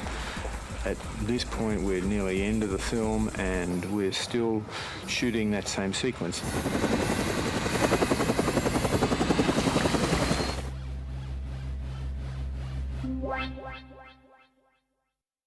Yeah, we're trying to get the Nebuchadnezzar finished for filming next week. There's always those final last-minute adjustments we're going to do. I remember everyone was excited to walk on the Nebuchadnezzar. That was really a cool day. It was exciting. It was like a new world going into a new thing. And it was sad, too, because we had to say goodbye to the Wire team. It's heavy. In the Neb, it's crawling with sort of Jeff Darrow sort of technology, which almost has this organic quality. It's this sort of industrially gadgety jungle, cables and everything. You know, it's built long before the movie takes place, so it's an old ship. It's been around forever. It's just kind of been held together by the loving care of the crew. I just wanted to look old and put together and not, you know, not Star Trek-y where they're all components. They had to look like it was, they're constantly putting it back together and using pieces from this and that. And they really tried to bring the guts of the spaceship, if you like, out into the spaceship as opposed to burying it behind the sort of normal vac form sort of style thing that you might see in a lot of spaceships. Everything is considered. Even the wires in the neb, there was, you know, the blue and red wires, arteries and veins, you know, representative of this kind of, you know, living tissue in this steel ectoskeleton. That marriage of machine and man everywhere in the picture, everywhere. It's different. It's almost Chinese, Sanskrit. It's not even numbers. It's weird. We've almost become other characters. That's the story. Raindrops on a screen effect. Oh yeah. There's a lot of work been gone into buying various old dentist chairs from the 1920s, which we have taken ideas from for making the ecto chairs. And take it right down to the ground, please. And I loved the chairs, and I loved, you know, the whole the brutalness of that needle that goes in your head. You know, the crudeness of it. You wanted to know what the Matrix is, Neo. The masculine side of Morpheus is really evident in the Matrix, and his feminine side is evident in the Neb. Try to relax. I wanted him to feel like a den mother almost. I love you.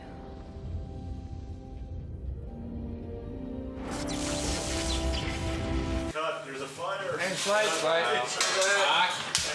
I just think if she's just more, maybe feminine even, because she's really kind of, you know, warrior-like in the Matrix, and then in the Neb, she's more of a woman, I think.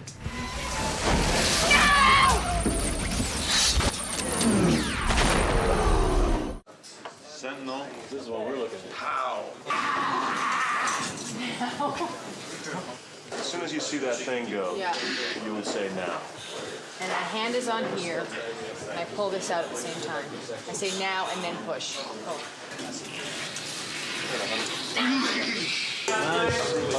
Open, right? My eyes are... Thanks, guys. I know. Bye. Is it before the now or after? It's before after the now. It's after the now? How does she know I'm back? She's connected to you. Faith. So it's not because I opened my eyes? Nope. Why not? I just want to see your eyes open. Dark. How, if she pulls the plug, how does she know I'm back? She knows. Is there any cue from her phone? Is there? How does she know? She knows. Sure, if you want. You want to grab it? Sure. I want it to break. No, just stop it going on the line. back? Carrie-Anne pulls it out. Rehearsal and action. Bang, bang, bang. Bang, bang, bang. Shut No! Action. Sentinel. No!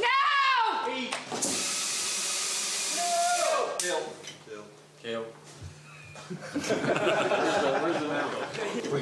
Right down hard onto this. It's completely still. And we've only coming through here and now it's into I just want to go on record saying it's disgusting. We're proving our love for our babies right here. Baby's not acting enough. Bring the baby up.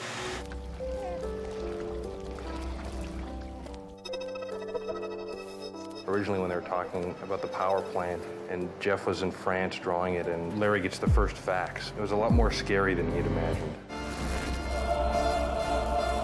They wanted to look like it was something that get away from that stainless steel, very clean, science fiction-y look, and to make it look, you know, kind of dirty and used and ugly.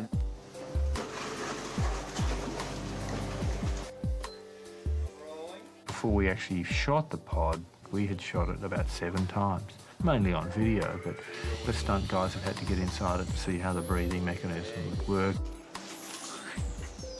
The special effects guys had to test how their skins broke. The prosthetics man had to deal with all of these little pieces that prop guys had made.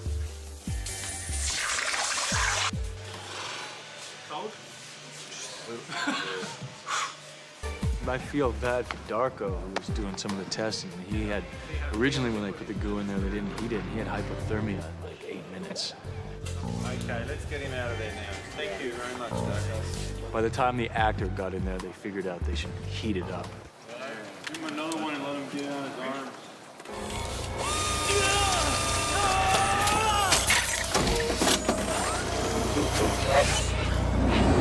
And this cord, or that cord and that cord.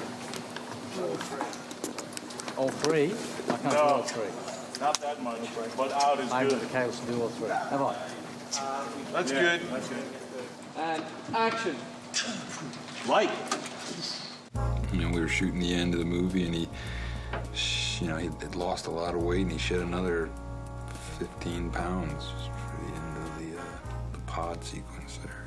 I mean, I wanted to look very, emaciated when I came out of the pod and when I'm on the table to recovery. And I think we got the effect there pretty good. He shaved everything, his head, his eyebrows. The thing about that is just people I found when I would have conversations with people, they would be kind of like, and I'd be talking to them and they wouldn't look at me. It was weird.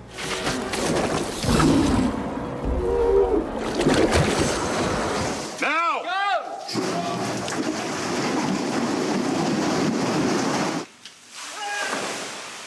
It kind of felt like we just sort of crashed to the end, It wasn't a graceful end. We just were trying really hard to get everything done.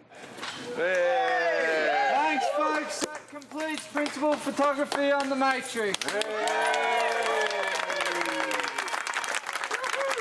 I remember distinctly feeling very tired and very relieved at 1:01 in the morning when we ramped, which was Neo's number, by the way.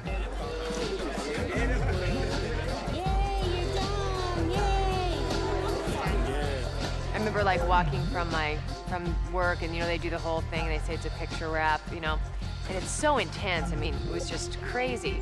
And I was walking back to my trailer and I remember saying to myself, I will never care this much again because it's too painful. It took me months to get over it. People were like, let it go. Let go of the Matrix. I was like, I can't. Such an amazing experience.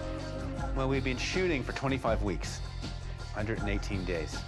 It's like, okay, when are we starting? Okay, and when are we supposed to finish?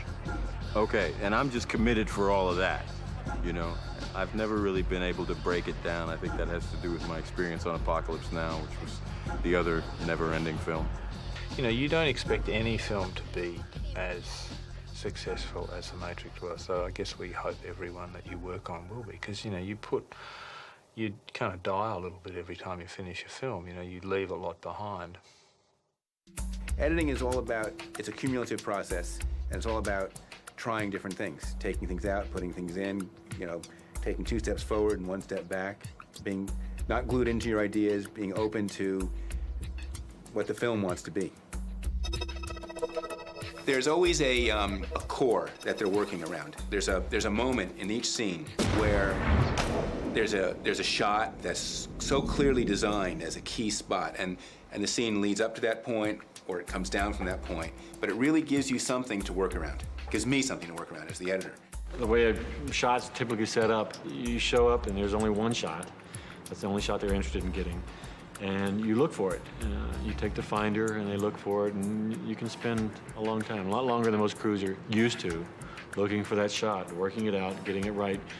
But it's so time efficient because that is the shot. You don't have to come up with other coverage. This shot leads to the next shot.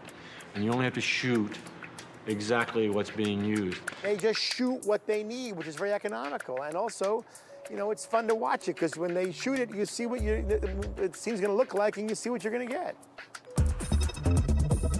We had visual effects companies in Sydney and in the U.S. Mannix is the main company out of San Francisco, but we had 2 companies, Animal Logic and D-Film, in Sydney that did a significant amount of the visual effects.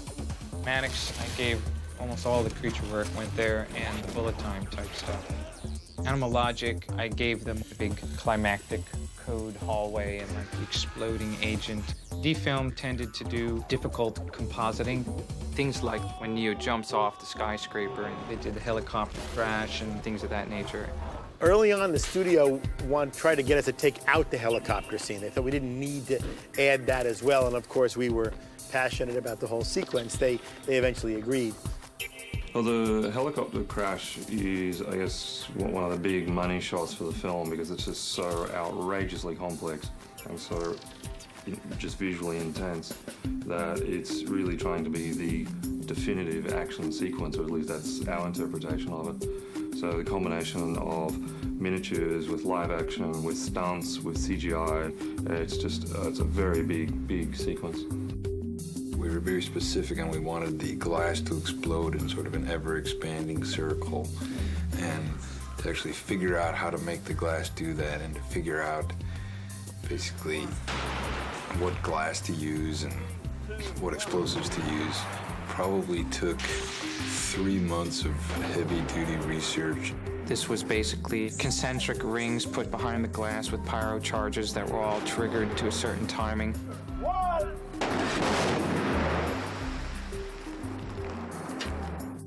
We built a 25-foot square glass wall to scale of these windows.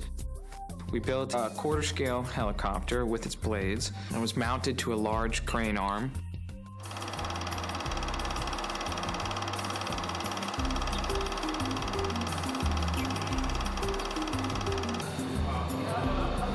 Oh, yes.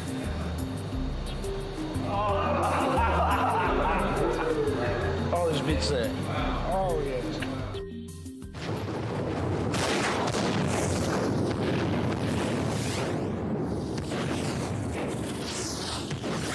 That was the very first thing that we started doing in 1996, and that was one of the last 4 shots that we finished in the movie. And you're working the entire time towards making it perfect, and all the little pieces, there are a million little pieces that were invented to make that make sense. We had virtual backgrounds, which were ways of literally photographing the real world with still cameras and extracting from the stills both shape and texture, and then making a CG construction out of that. Once we've reconstructed it, now we can move your virtual CG camera around anywhere in that set. It's used to basically put together backgrounds for shots where we could never have conceivably shot it with a camera. You know, if you'd have done this with a camera, you'd have seen camera track, rails, rig, crew, people. This allows us to go in there, like take the stills when the set's empty, and then build the whole set artificially, in fact. And you get a photorealistic set. Everything begins with a simulation, and all the math for how to shoot it works backwards from there. In this particular rig, there are 120 cameras and 2 motion picture cameras set up. We analyze what real frames we have, and we can create new frames of moments in between the captured frames to make moves longer or stretch them out or do time compression effects.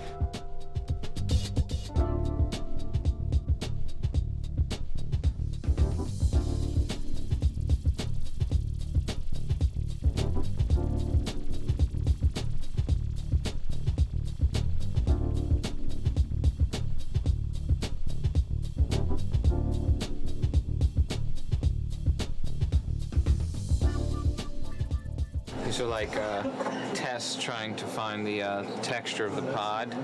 The whole sort of like look of a lot of the computer graphic creatures and environments is based on undersea life.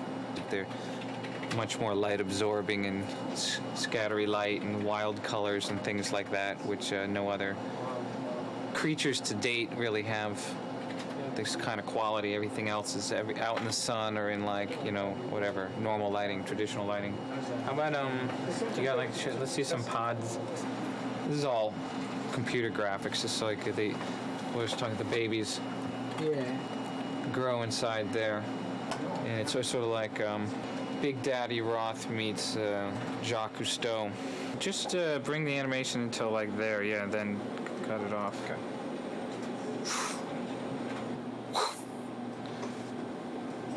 So you see, it's all fake. It's no real babies. Totally harmless.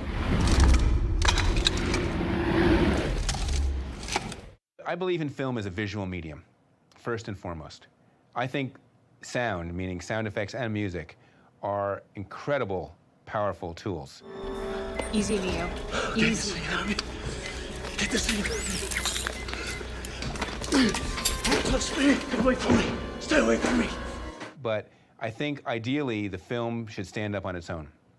So I'm a big fan of, at least through the very first cut, keeping the film pretty raw and pretty naked, so you can watch it and get some rhythm from it without the help of music and effects. Easy, Neo. Get this thing out of me. Get this thing out of me. Don't touch me. Get away from me. Stay away from me. Because music and effects are always going to make the film stronger, but you don't want them to become a crutch, at least without knowing they are going to become one. Sometimes you say, I need that crutch.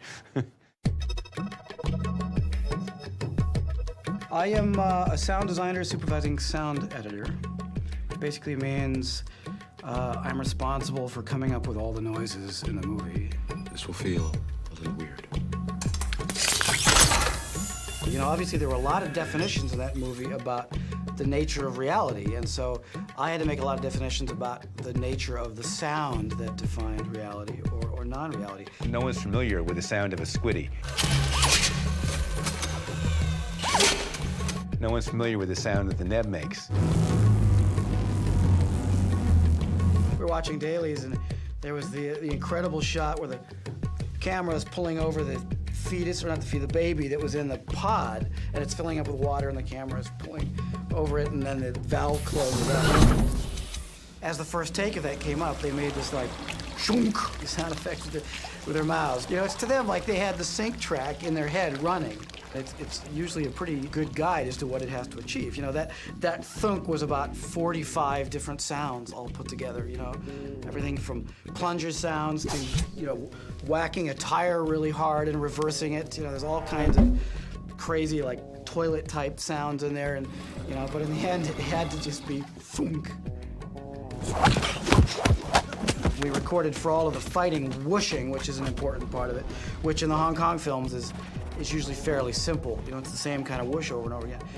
We went to technical junkyards and collected everything that made any kind of sound when you moved it, and you know, we brought all this stuff in the studio and made every kind of whistling whoosh and pitched up, pitched it down, and played with it and processed and just created literally thousands of face hits and body hit sounds and arm whooshes and leg whooshes and all of this.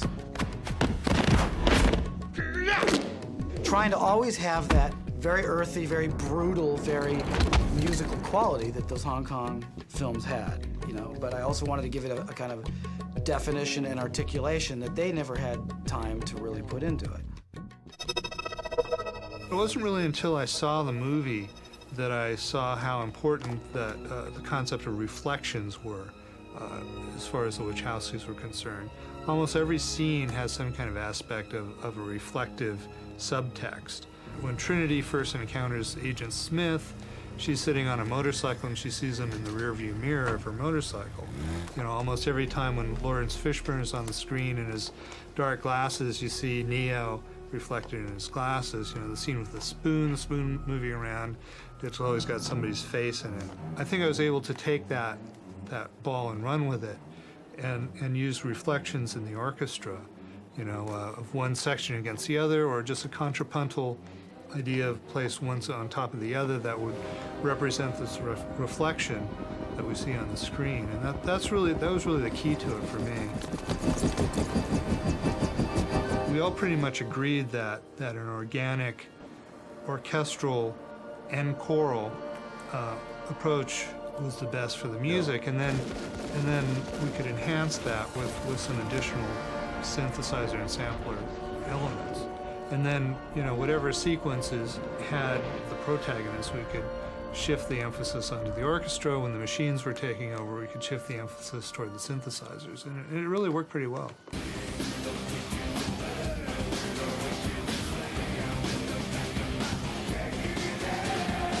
The fact that it was fairly seamless going from the underscore to the songs was mostly due to the sensitivity of the directors and also the music supervisor, Jason Bentley. The process was a combination of understanding what the Wachowskis were interested in. They had the core interests of Rage Against the Machine at the end was just spot on. They couldn't do without it. Furthermore, Prodigy was important. They're watching you, Neo. Who is? Please just listen.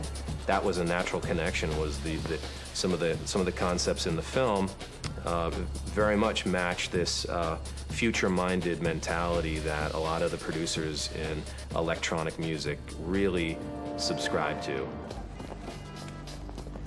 There's this record on there, Rob D, Club to Death, which is an awesome tune. It's a surging, thick hip-hop breakbeat with strings. Basically, that's a record straight out of my crate. I mean, just like these records around me. Just one of those gems that no one knew about. It was just one of those gems, and you drop it, you play it at just the right moment. But, a DJ usually keeps them because they're like secret weapons.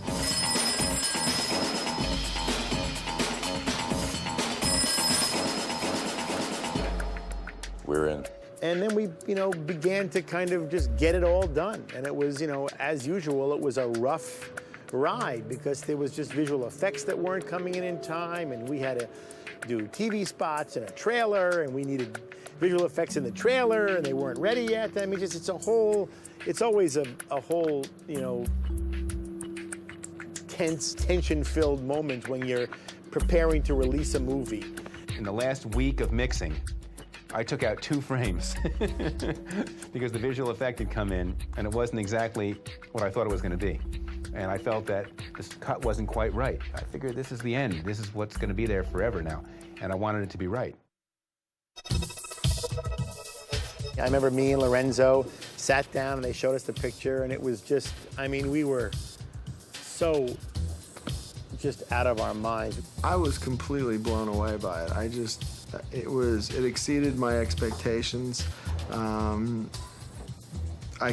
knew then that we were going to be a success. The first time I saw it with an audience was a thrill for me. It was just the excitement that ran through the audience, the fact I sat down in the audience and I could feel them going with it. I could feel them following the beats that we'd put in there.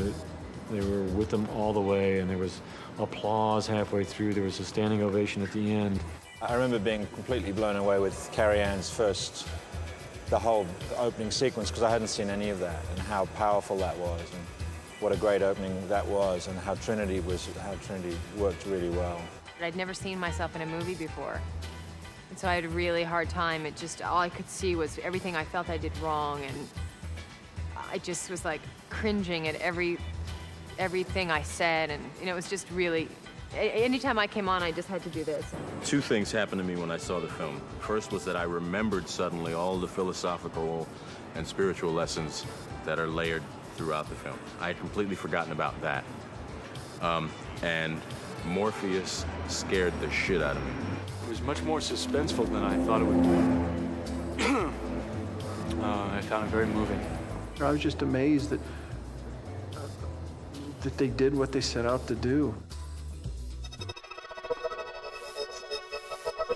When the film was coming out, and then, we'd hear stories about people going, more than once, twice, 3 times, 9 times, 10 times, 11 times. And then some of the emails that they were getting and some of the responses onto the film's website. And then when we heard, people dressing up as characters, I didn't expect that at all. Oh yeah, I ran into people who are complete Matrix freaks. The Hollow stuntman I just worked with, who just recited every line of mine back to me all the time, and I couldn't believe they've seen The Matrix so many times, and, And what was really gratifying to me, though, is, I'll be taking a taxi someplace, or I'll just be in some non-movie situation, and it'll come up that I edited The Matrix, and people will want to talk to me about it. People want to tell me about how much it changed their lives, or how much they saw the world differently, and that to me personally is so exciting, to be, you know, a small but significant part of a movie that can affect people on that level. That's what success is. To be in one film like that in your lifetime makes you extremely lucky. Right, extremely fortunate to be involved in a project like that. I've had the good fortune of being involved in 2, with Apocalypse Now, which is not the commercial success that The Matrix is. Domestically, it grossed about $171 million, which is an enormous amount of money, and about $270 million foreign. So we're looking at a $450 million grossing movie, which is, in terms of Warner Brothers, it's the highest grossing film they've ever had. For Warner Brothers, it's done a great thing for our studio, which is the hardest thing to do, which is to have a great reputation for going cutting edge and innovation, and they really brought it to our studio. I hope they never leave. I didn't go to the awards. I just didn't think we'd win anything. A couple years ago, I had essentially the same 4 nominations for a movie we did called Die Hard. And we had the same nominations and won none of them. I had the good fortune to be at that Oscar award ceremony, and it was fantastic to be in the audience and to have, you know, the film announced. I went into that evening at the Academy Awards thinking I had a shot, but thinking I wouldn't win. And I remember saying to my wife at one point, sitting next to me, I said, "It's really boiling in here, isn't it?" And she said, "No, it's really pretty cold. The air conditioning's up full tilt, I'm freezing."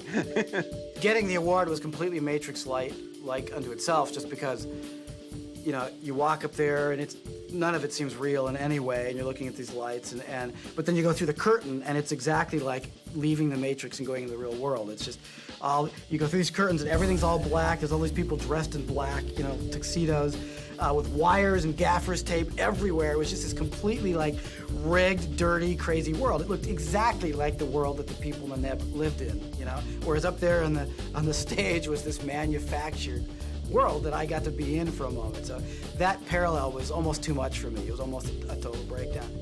It was sad that at least I think Bill Pope and Owen Patterson both at least should have been nominated for, I mean, if you believe in awards or not, but I think they should have at least been nominated for what they did. I wish we'd gotten more nominations. Maybe we would have won more awards, but it won awards across the board. It won awards in England. It won all the crafts in LA. The sound people gave it an award. The editing union gave it an award. It was just a miracle that it worked so well. The idea is that we're going to make both these movies, Matrix 2 and 3, at the same time. It's not as if we're shooting them back to back, because it's one giant movie that will then be cut in half and they'll be shown in 2 sittings. Everybody calls these things sequels, but from the first time when we were working on Bound, and Larry and Eddie told me about The Matrix, they always thought of it and presented it as a trilogy. And so these next 2 movies are the second and third parts of a trilogy, by which it's really important to see the difference, because these movies will be able to watch, you'll be able to watch all 3 movies together and see one big story. It's the same antagonist, it's the same heroes, but you might as well call it Matrix Squared and Matrix Cubed, because I think those are the levels it's going to. The Matrix was an undertaking. This is a super undertaking. Now we got to hide things and got to be careful, because people are constantly looking over their shoulders. Because there's a lot of stuff in the movie that, if it gets out, it'll ruin. It'll probably get out eventually, but I just hope it doesn't, because it'll just ruin the surprise. It's been a very difficult task to mount these movies. I mean, they're enormously expensive, which is always an issue. And of course, Larry and Andy are doing things that are groundbreaking again. I could jump right to the chase and tell you, you know, that we're going completely over the top from where we were before, because, you know, the technology is there now to go for the next level. There's stuff in this movie that nobody's ever done or seen, and it's just, as much as I liked the first one, when I read the second one, I thought it was better than the first one. And when I read the third one's better than the second one. So I mean, they're going to be tiring because they're just so amazed. There's so much stuff to take in. I really like it. I like the revelations. I like what Neo finds out about. He found out what the Matrix was to a certain extent, and in this piece he gets even more insight into how the Matrix works. Well, this time we know the end of the story, and this time we know what worked and what didn't work.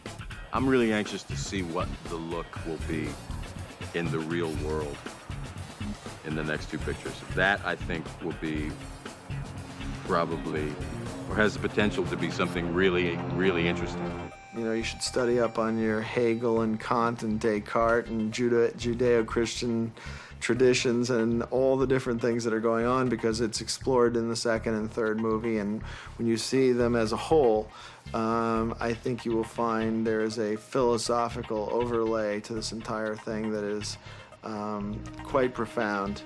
It's very rare that you actually get to merge what you do with what you believe in, and the Matrix has so many principles that I dig. So I think people are gonna love it. 5 kicks this time. 5 kicks. Last time was 3. Last time they wanted 3, but I said 4. This time they said 5, so I don't know what we're gonna do. I might have to do this. No, I don't know. We'll let you know. To be continued. The end.